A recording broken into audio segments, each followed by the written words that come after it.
todos aquí sabemos hacer algo, pero también todos aquí sabemos no hacer algo, ¿verdad? ¿O lo sabes hacer todo? Y mira cómo es esto. Entender y saber la diferencia entre lo que sé hacer y lo que no sé hacer y reconocer eso es humildad. Porque muchas veces con tal de conseguir algo te preguntan, ¿pero lo sabes hacer? Sí. Y ahorita veo cómo le hago. Humildad muchas veces, la humildad muchas veces se ve cuando alguien puede decir, no lo sé hacer. ¿Me enseñas? No puedo hacerlo. Y reconocer eso. Lo que sí sé hacer, lo que no sé hacer, es humildad.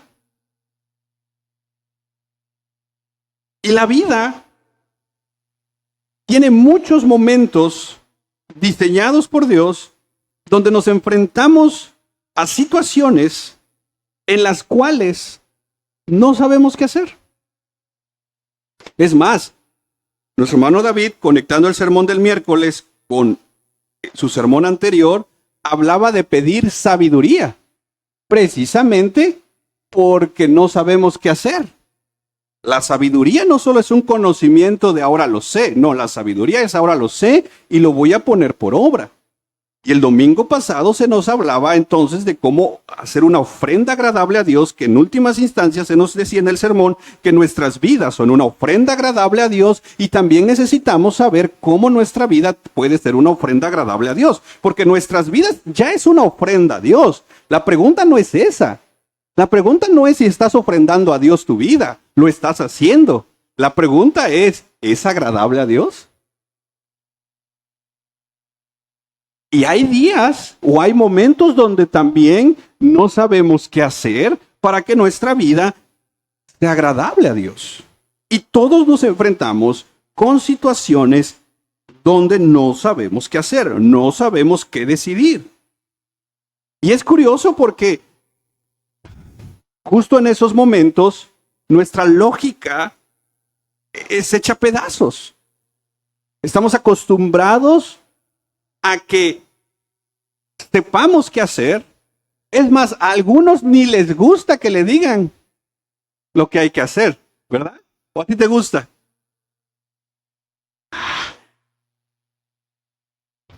Nos gusta mandar, ¿verdad?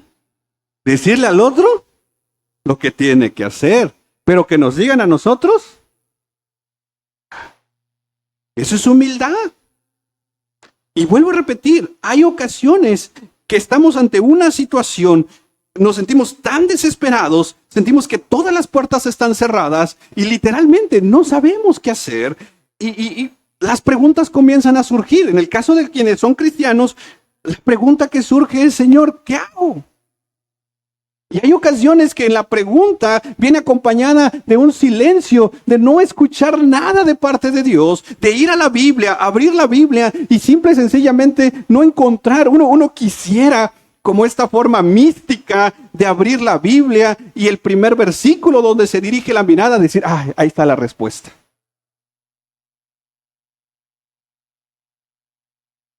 Pero la vida tiene esas circunstancias. Hemos dicho anteriormente en sermones que un cristiano con una teología débil va a ser cristianos débiles. Pero un cristiano con una teología fuerte, firme, robusta, va a ser cristianos humildes.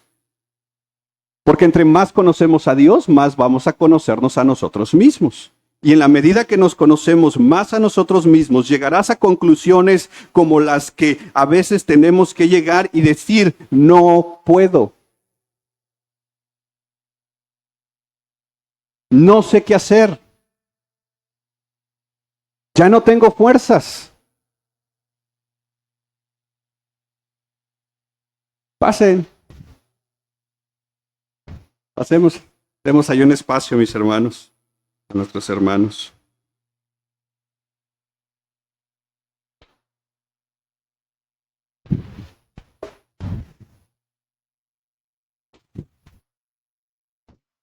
Y miren, hermanos, nosotros somos una iglesia que nuestra teología, se ha dicho, se ha enseñado, es reformada. Y dentro de la teología reformada hay un punto que es la elección soberana. Pero tenemos que entender esto, porque la elección soberana es para salvación. Cuando hablamos de elección soberana, entra en el aspecto soteriológico, es decir, de la salvación. ¿Y por qué explico esto? Porque jamás la elección soberana significa ausencia de problemas. No puedes aplicar la doctrina de elección soberana para toda la vida del creyente. La elección es una vez. Dios te eligió. ¿Para qué te eligió Dios? Salvación. Y el hecho que seas elegido por Dios no significa que tu vida sea libre de problemas. ¿Y por qué es importante entender esto? Porque a veces lo olvidamos. Y queremos usar una doctrina en la vida cuando no es aplicable esa doctrina. ¿Por qué me pasa esto si soy elegido? Mi respuesta para ti sería, porque eres elegido. Se dice que la teología de Calvino surge de Agustín.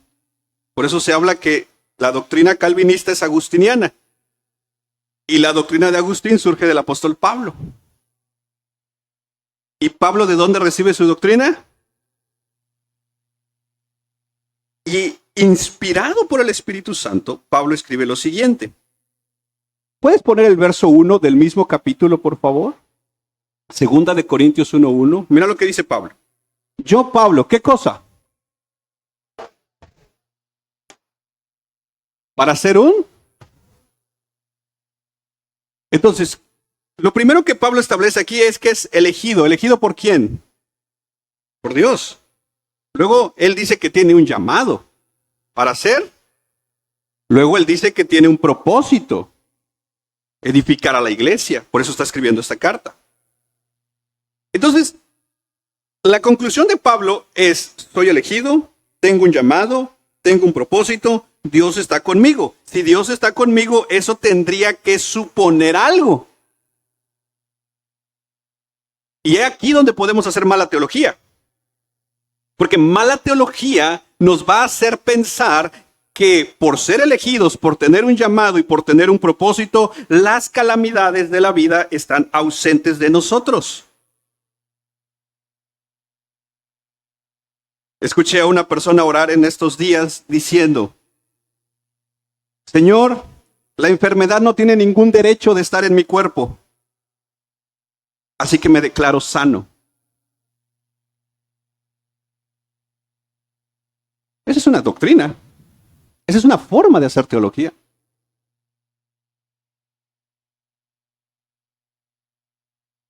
Pero, ¿es una teología bíblica?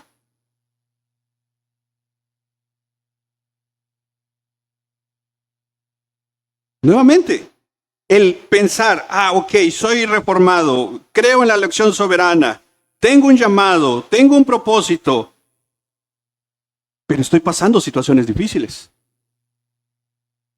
Y aquí puede ser que queramos encontrar puntos lógicos entre que no se supone que si Dios está conmigo y Dios es bueno y Dios es amoroso, entonces eso se debería de ver en la vida.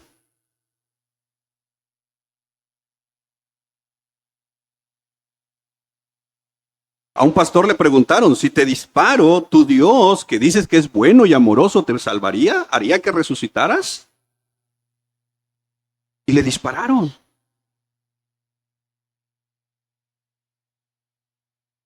Nosotros creemos que Dios es bueno, ¿verdad? Pero muchas veces en la vida nos enfrentamos a situaciones tan difíciles que esa declaración de la bondad de Dios se nos hace añicos. Y llegan los momentos donde no sabemos qué hacer. Es más, Si el apóstol Pablo estuviera acá y pudiéramos decirle, apóstol Pablo, ¿puedes orar por mí en esta situación que estoy pasando, sea cual sea tu situación? Te pregunto algo, ¿qué le pedirías?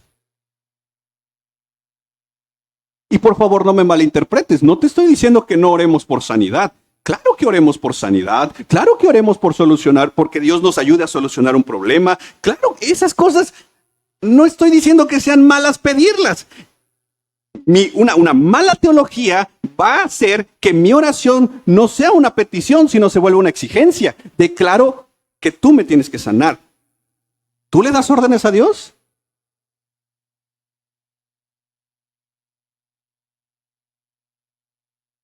No.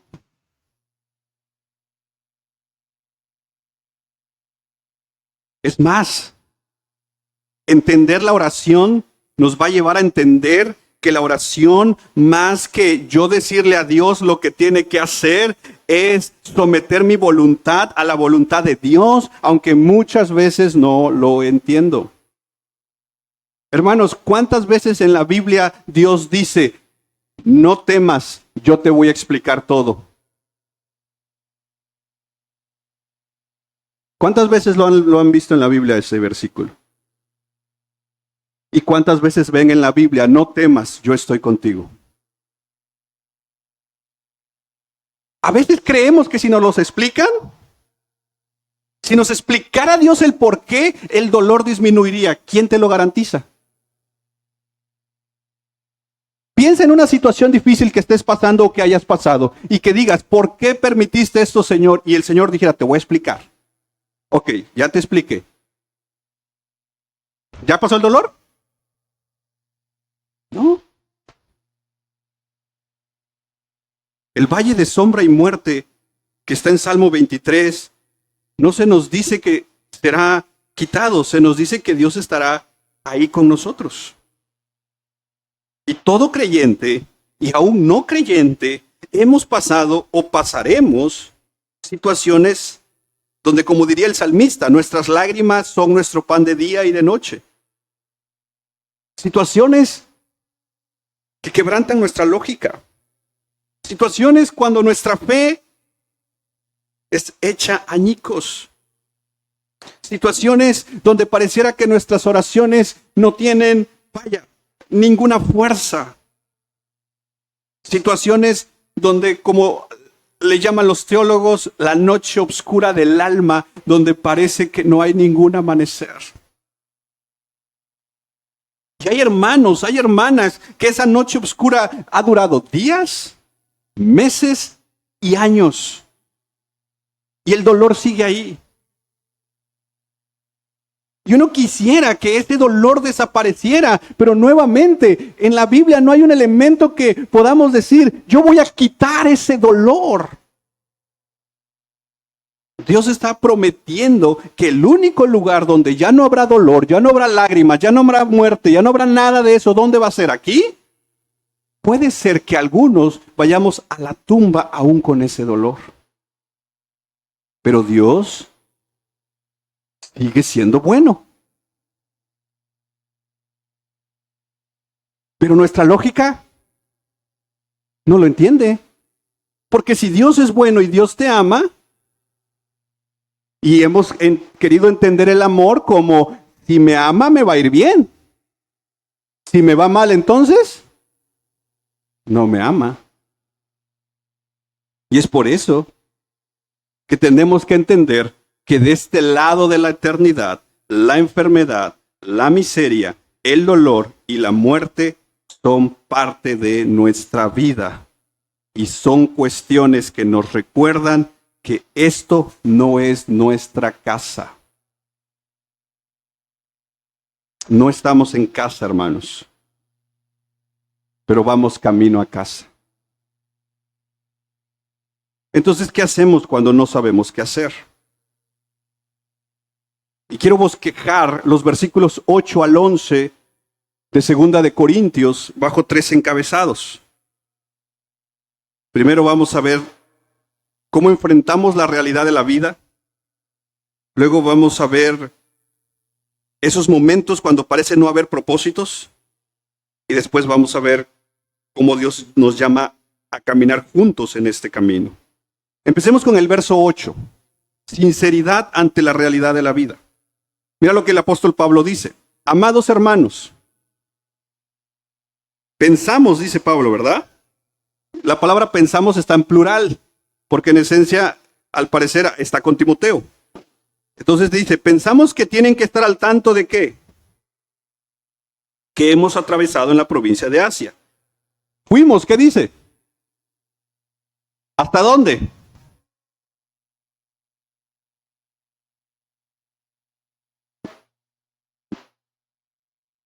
¿Has escuchado ese versículo que a veces se saca de su contexto, pero dice, Dios no te da algo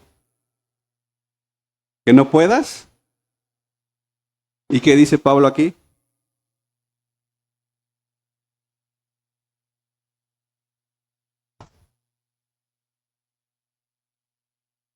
Entonces, ¿Dios te da solo cosas que puedes aguantar?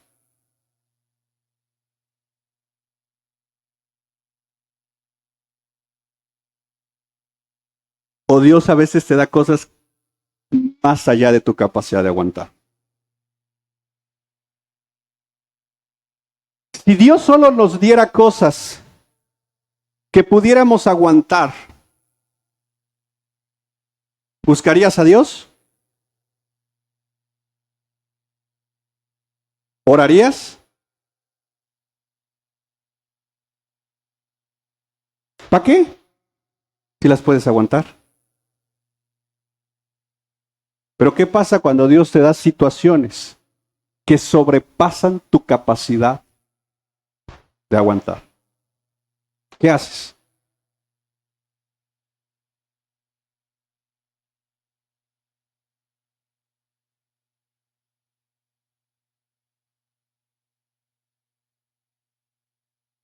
Y hasta pensamos, dice Pablo. ¿Has llegado a ese momento donde decir, yo creo que de esta no salgo? Yo creo que hasta aquí llegué.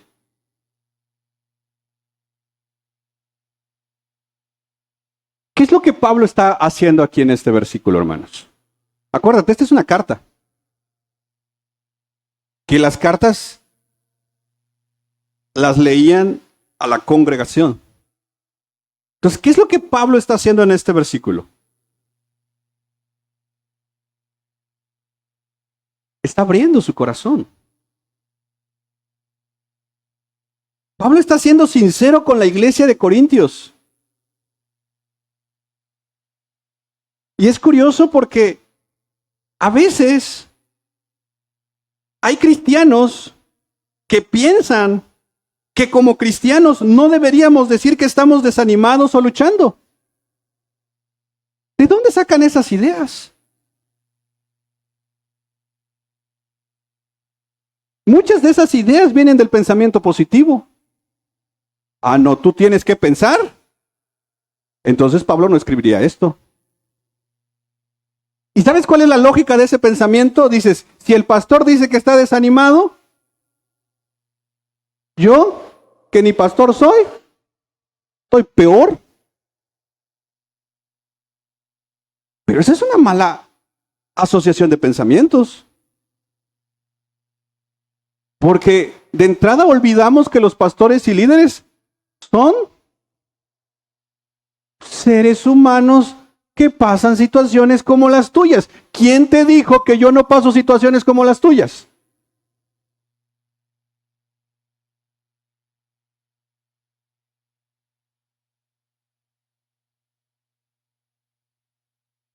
Delante de la cruz el terreno es plano, hermanos.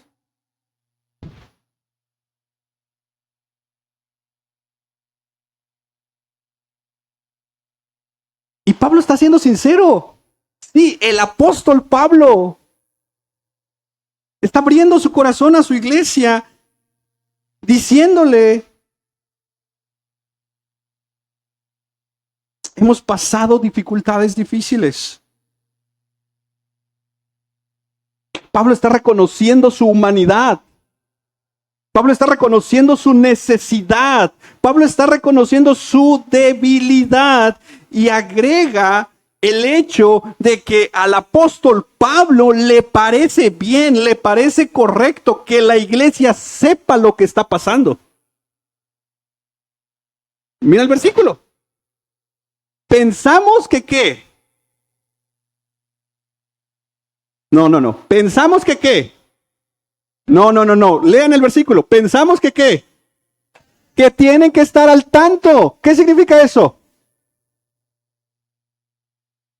Creo que es importante que ustedes sepan cómo estoy. Eso es lo que está diciendo Pablo.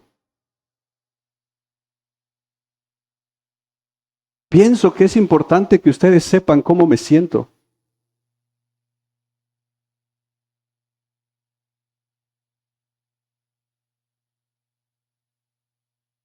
Pensamos, y el plural es porque es él y Timoteo. ¿Cómo se sentían estos hombres? Oprimidos. La Biblia de las Américas dice abrumados, agobiados de sobremanera. Y nuevamente, él especifica más allá de nuestra capacidad de aguantar. Es decir, llegó a un punto donde simple y sencillamente dijo, ya no puedo. Y muchos, nuestro orgullo no nos permite llegar hasta ahí. Hay un libro que se llama Nuestra adoración importa, de Bob Kaufley. Cuando puedas, léelo.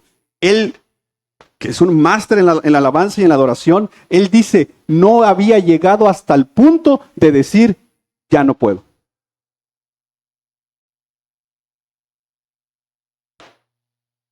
Y es que, hermanos, mientras podemos, difícilmente pedimos ayuda. ¿Para qué ocupas ayuda? Si tú puedes. Y no muchos sermones se tratan de eso. De que salgas y digas, tú puedes, tú eres un campeón, tú esto, tú lo otro. Y tú dices, sí, te emocionas, una alabanza de júbilo, soy un campeón. Sales, te enfrentas a tu realidad y dices, no puedo. Porque no enfrentamos la vida con sinceridad. Pablo está enfrentando la situación con sinceridad y la sinceridad lo lleva a él a decir, estoy en una situación que va más allá de mi capacidad de soportarla. Y está siendo sincero. Es más, esta situación les había generado una idea a ellos en sus pensamientos. ¿Y era la de que eran campeones? ¿Quién dijo todo lo puedo en Cristo que me fortalece? ¿Qué le hubiéramos dicho a Pablo? Pablo, ¿te acuerdas lo que escribiste? ¿Qué pensamiento había surgido en la mente de Pablo y Timoteo? Ahí lo dice. Al final, vamos a morir. Hasta aquí llegamos.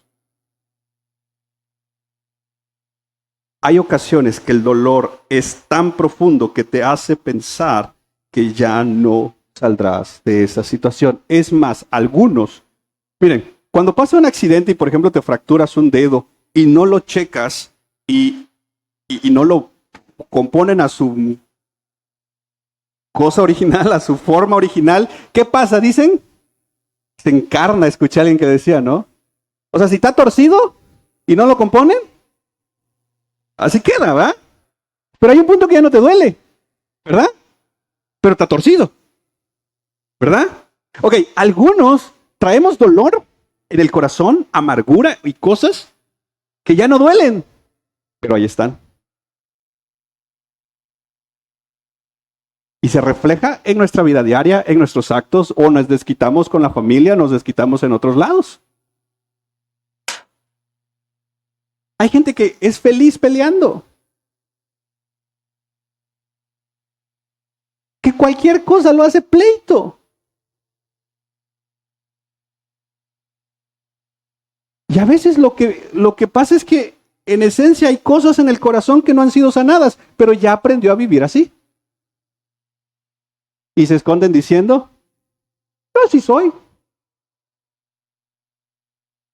Torcido. Pero cuando empiezas a querer acomodar el hueso, ¿duele? Me decía la fisio estos días, grite. ¿Para qué se aguanta? Si sé que duele, me dice. Duele. Y decía algo. No aprenda a vivir su vida con ese dolor.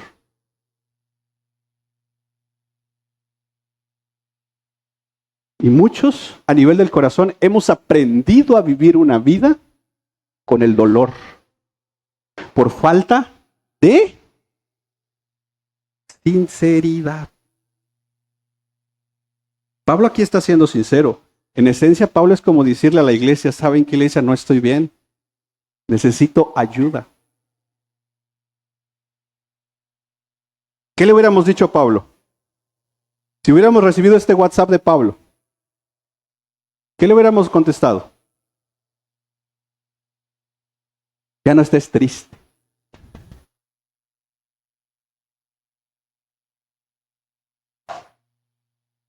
Y un GIF.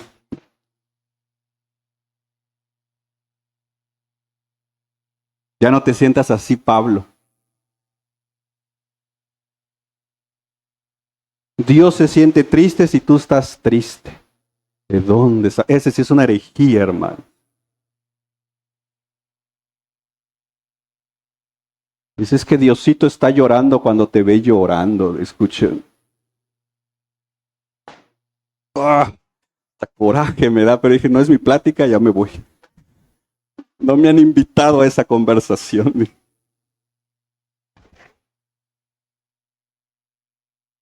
Bueno, pero si has leído de libros de teología, ¿qué le hubieras escrito a Pablo? ¿Que no eres reformado? Hermanos, ¿quién dijo que el cristianismo es un llamado a ignorar las realidades de la vida? El cristianismo no es una forma de ver la vida. El cristianismo no es un estilo de vida en el cual tengamos que pensar que las cosas las tenemos que crear de cierta manera. Por eso esta otra falsa doctrina de en tu boca hay. Y esa es una mala interpretación porque eso está en Proverbios, ¿te acuerdas? En mi boca está el poder. Hablaré. ¿Lo han visto? Esa es una mala interpretación. En algún momento predicaré ese texto, pero voy a hablar cosas positivas para que entonces atraiga. Eso es, iba a decir metafísica, pero ni eso es.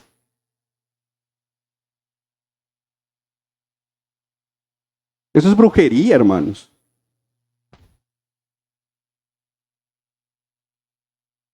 Pero aquí vemos a un hombre de Dios. ¿Pablo era un hombre de Dios? ¿O ya lo vimos con otros ojos a Pablo por andar abriendo su corazón? Pablo es un hombre de Dios que abre su corazón a la iglesia, que está reconociendo que hay momentos en la vida donde no sabemos qué hacer. Y si tú has leído tu Biblia, te encontrarás con hombres y mujeres en ciertos momentos donde simple y sencillamente no saben qué hacer. Cuando Nehemías escucha la noticia de lo que está pasando en Jerusalén, ¿te acuerdas qué hace? Se pone a llorar.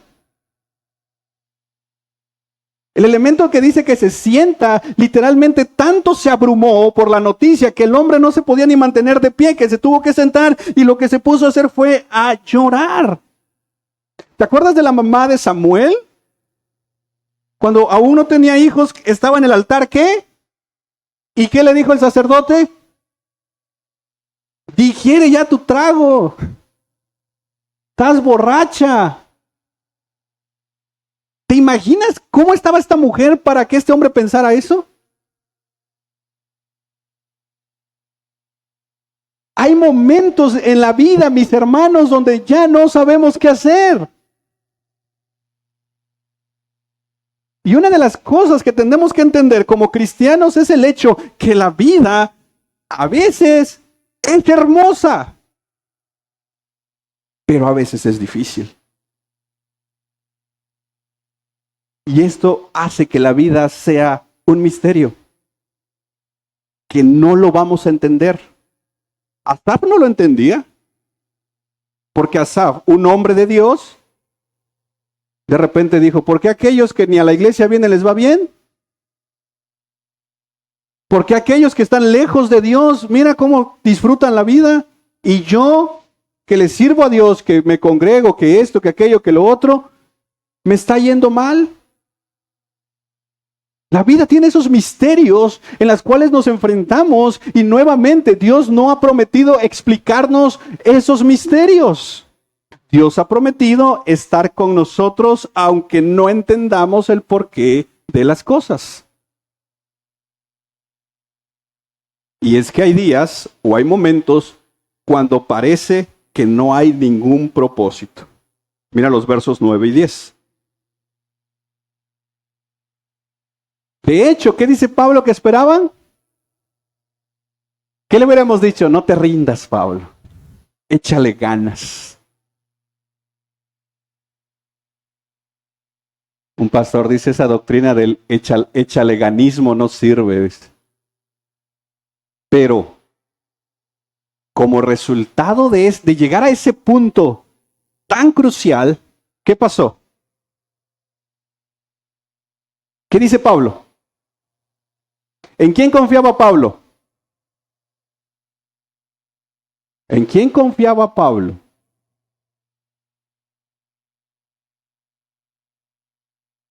A ver, hermanos, pongamos atención. ¿En quién confían ustedes?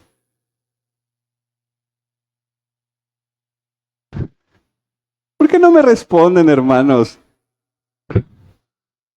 Miren, los extrañé, hermanos. Fueron 7 días muy, gracias a Dios, de mucha bendición, difíciles también para la salud. Pero los extrañé, hermanos. ¿Por qué me ven enojados? ¿En quién confían ustedes? Están igual que Pablo. ¿Y Dios quiere que eso siga pasando en tu vida? Ya dijimos, si yo aguanto la situación, ¿qué hago?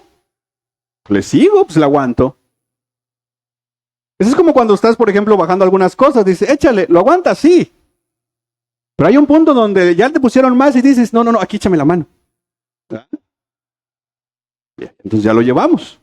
Entonces Pablo está diciendo, por eso te digo, este hombre está abriendo su corazón. Porque vuelvo a repetir, si alguien te pregunta, oye, ¿y en quién está tu confianza? Así la neta, ¿qué decimos? Ahorita porque lo estamos leyendo Pablo, pero de ahí ¿qué decimos? En Dios. Ay, mi confianza está en Dios. ¿De verdad? Y es que, hermanos, como cristianos tenemos ya frases acuñadas que las decimos por inercia. Por ejemplo, si una persona está pasando una situación difícil, le decimos, Dios tiene Dice, ya no llores. Dios tiene un propósito para tu vida.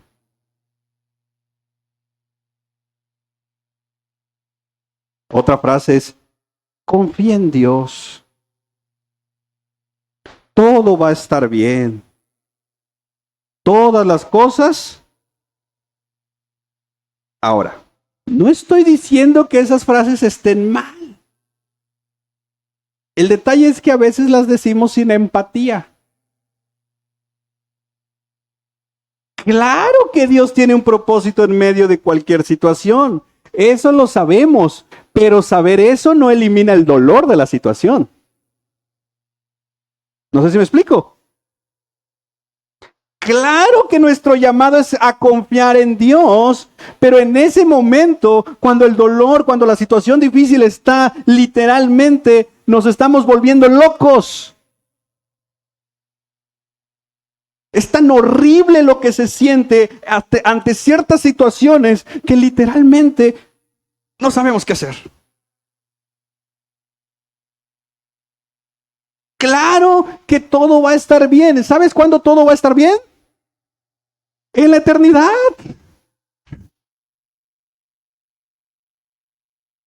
No va a estar bien la próxima semana. Todo va a estar bien hasta la eternidad. Porque si todo va a estar bien de este lado de la eternidad, ¿para qué ocupamos la eternidad? Nuestra esperanza no es que todo esté bien de este lado de la vida. Nuestra esperanza es que cuando estemos en la eternidad, todo va a estar bien. Claro que todas las cosas ayudan para bien, lo dice la Biblia, pero nuevamente, el hecho que todo ayuda para bien no va a quitar el dolor en medio de la situación que estás pasando.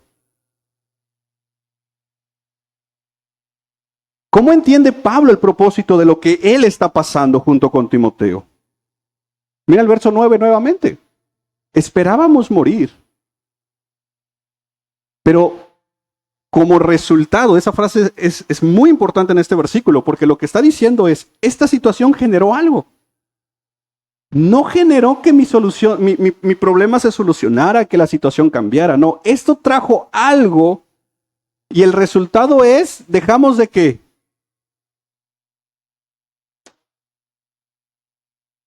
Dejamos de confiar en nosotros mismos. Y me encanta la teología de Pablo, porque Pablo nunca se presenta como alguien que lo sabe todo.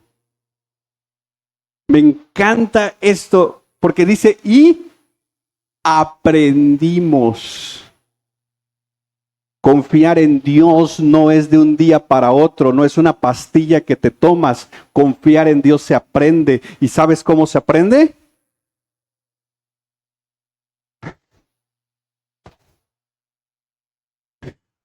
¿Cuántos quieren aprender a confiar en Dios? ¿De verdad? Voy a volverlo a preguntar. ¿Cuántos quieren aprender a confiar en Dios?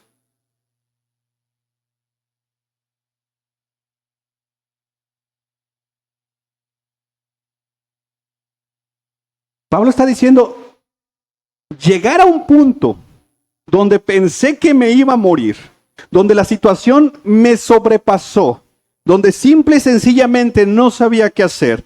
El resultado de ese valle de sombra, valle de muerte, el resultado de ese momento fue que aprendí algo.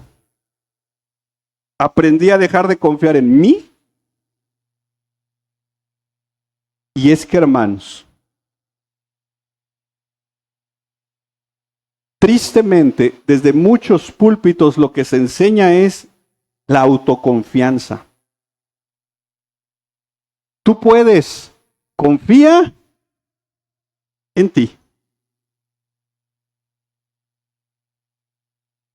Y es que, ¿sabes cuál es el problema con ese tipo de enseñanzas? Es que cuando te vuelves experto en algo, dejas de pedir ayuda. ¿Verdad? Y como cristianos, cuando nos volvemos buenos en algo, dejamos de orar.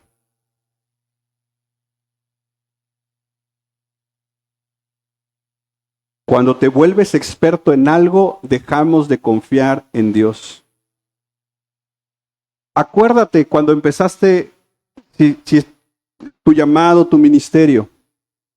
Acuérdate esas primeras veces que te llamaron a tocar una alabanza, a compartir una reflexión, a evangelizar a alguien. Hay gente que iba a ministrar el domingo, ayunaba, oraba, porque decía, es que me da pena, me pongo nervioso. Y entonces, ¿cómo? ¿Qué hacía?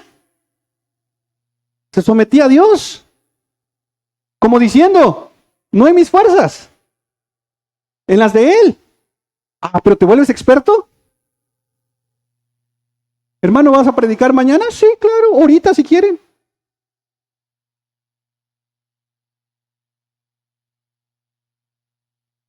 Yo conozco personas que les ponen a predicar, ayunan, oran, compran libros, leen Biblia. Pero si en 6 meses no les ponen a predicar, ahí está empolvándose todo. Porque cuando nos volvemos buenos en algo, dejamos de confiar en Dios y comenzamos a confiar en nosotros. Y Dios no quiere eso. Y nos ama tanto que el apóstol Pablo dice, yo dejé de confiar en mí, aprendí a confiar solo en Dios. ¿Y qué hace Dios? Ahí lo dice el texto.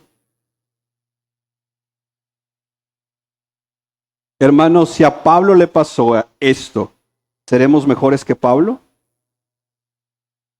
Confiar en Dios no es fácil. Y cuando lleguen las situaciones donde no sabemos qué hacer, ¿qué crees? Lo único que nos toca hacer es rendirnos.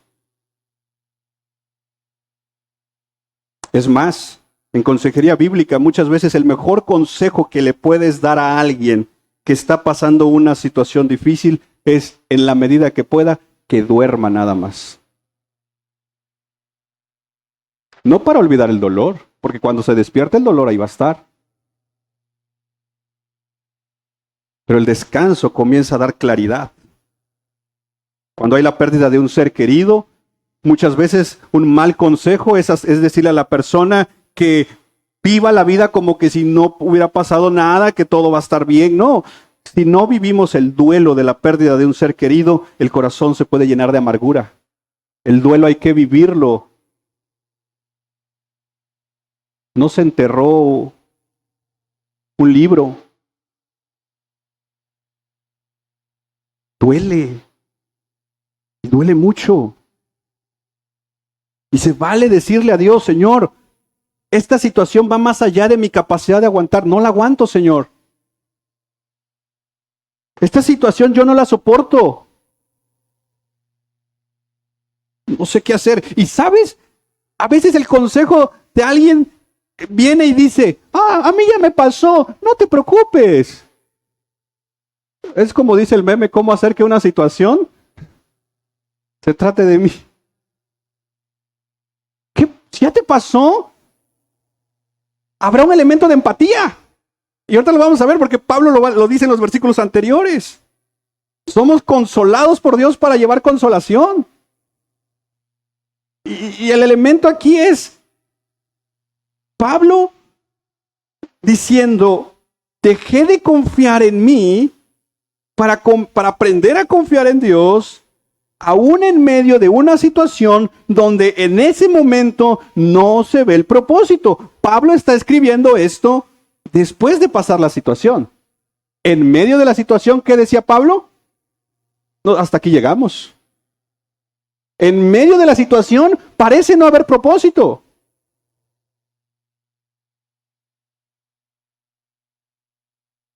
Cuando no sabemos qué hacer, lo único que podemos hacer es rendirnos a Dios.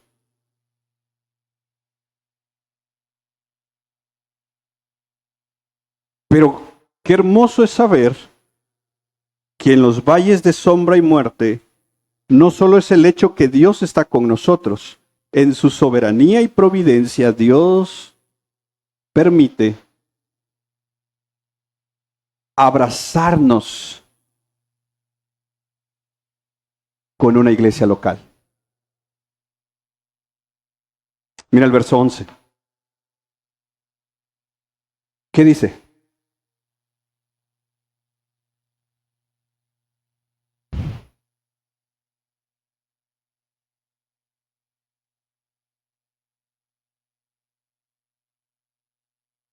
¿Cómo empieza el verso 8?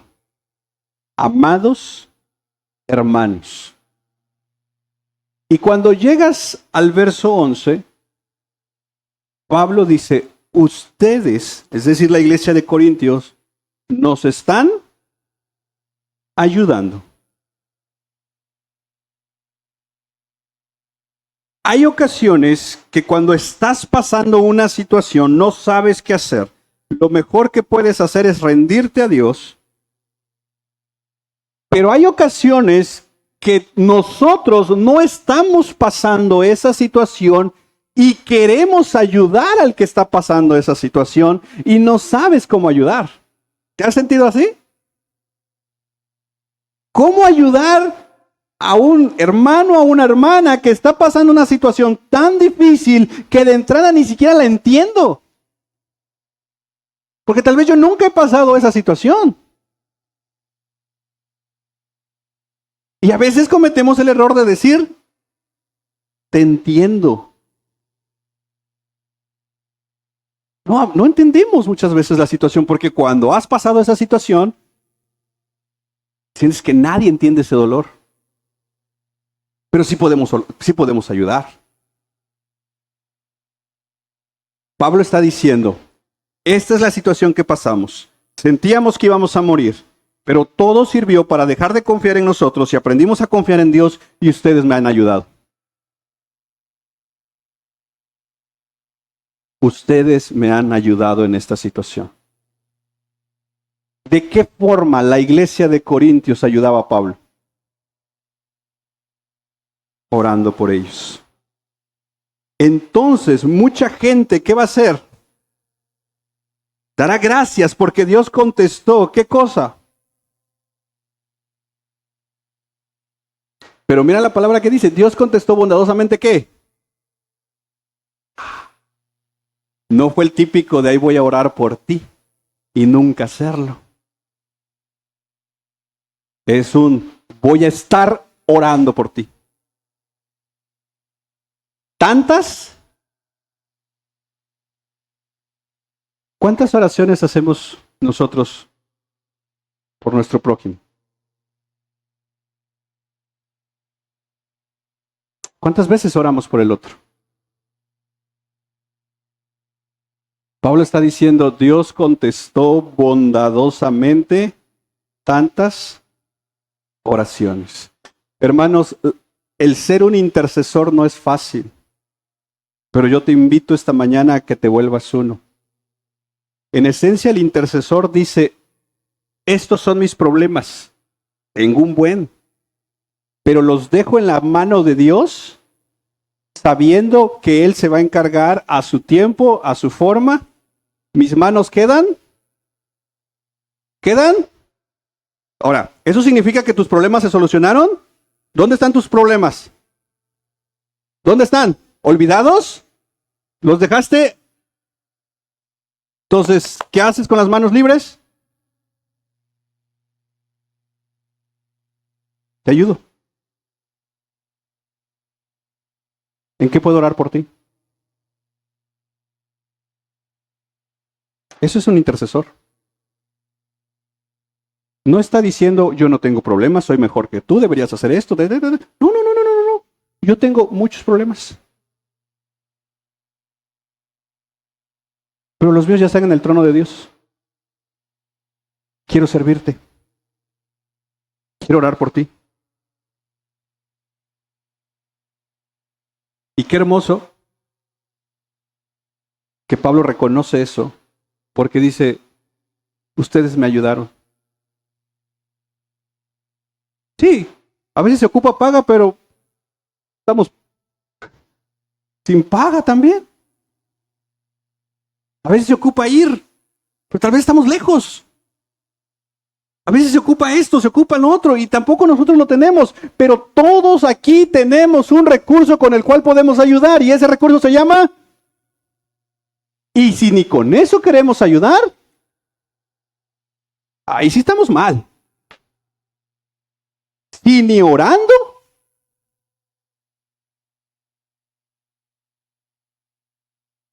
ahí sí no me vengas que esto, que aquello, que no. Si ni orando queremos ayudar, eso habla de un corazón tan frío y tan egoísta que habría que preguntarse si el Espíritu Santo está ahí.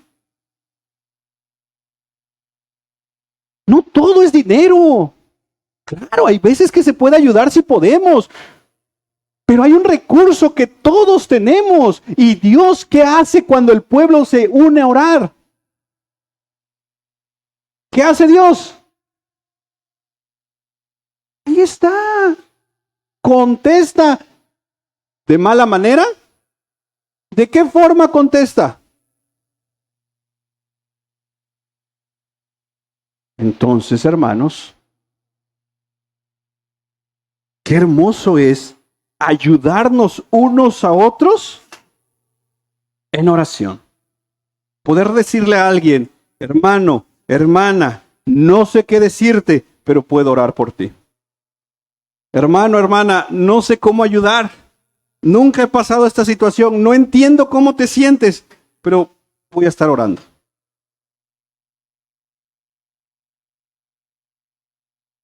Y recordemos algunas promesas. ¿Puedes poner el verso 3 del mismo capítulo?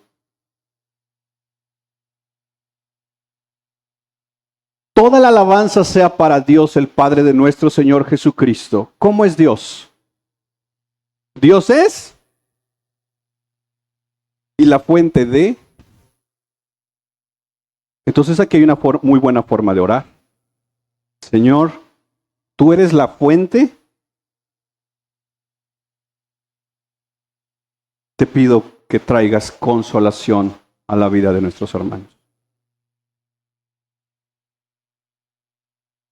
Verso 4. Señor, tu palabra dice que nos consuelas en algunas de las dificultades que pasamos. ¿Qué dice? Y si tú ya pasaste por esa dificultad o en alguna parecida, ¿qué dice? Para que ahora nosotros, pero si yo me pongo en un plan de, pero cuando yo pasé nadie estuvo conmigo. ¿Y esto ya te da derecho a no servir? Si te pones todavía en el plan de, es que conmigo nadie estuvo, te estás portando igual. La Biblia dice, haz con el otro lo que quieras que haga contigo. ¿No lo hicieron contigo? No seas igual. Lleva consolación. Cuando otros pasen por dificultades, ¿qué vamos a poder hacer? Dar lo que Dios te dio. ¿Y qué es lo que Dios te dio? Verso 5. Pues cuanto más sufrimos por Cristo, tanto más Dios, ¿qué va a hacer? Por medio de Cristo. Verso 6. Aun cuando estamos abrumados por dificultades, ¿para qué es? Para el consuelo y la salvación de ustedes, pues cuando nosotros somos consolados, ciertamente los consolaremos a ustedes, entonces podrán soportar con paciencia los mismos sufrimientos que nosotros. Pablo está diciendo, mira, puede ser, ahorita estoy pasando esta situación, puede ser que mañana te pase a ti, porque estamos en el mismo camino. Puede que esto me tocó ahorita a mí, y puede que mañana te toque a ti. Y es por eso de hoy consolamos para que mañana nos puedan consolar. Y Pablo le está hablando a los corintios la importancia de la iglesia local. Y mira el verso 7. Tenemos la plena confianza de que al participar ustedes de nuestros sufrimientos, también tendrán que. ¿Cómo los corintios participaban en el sufrimiento de Pablo? Porque Pablo está diciendo, ustedes participaron en nuestros sufrimientos. ¿Cómo? Siendo intencionales en saber cómo estaba Pablo. Y ante esa situación, orar. Por eso Pablo va a decirles, ustedes nos ayudaron en el verso 11. ¿Puedes poner el verso 11, por favor? Ustedes nos están ayudando, ¿cómo? Han sido semanas difíciles para la iglesia, pero Dios no ha perdido el control. Y yo quiero decirles, iglesia, gracias, iglesia, por ser una iglesia que acompaña, que se duele, que llora, que ayuda. Gracias por ser una iglesia que ora. Gracias por ser una iglesia que intercede. Gracias por ser una iglesia que camina con el necesitado. Y mi invitación esta mañana es que en la medida que Dios nos permita, sigámoslo haciendo. Y sigámoslo haciendo hasta que Cristo venga. Y quiero que terminamos haciendo lo que Pablo dice que podemos hacer. Y es orar. Ponte de pie y vamos a orar, y si podemos acercarnos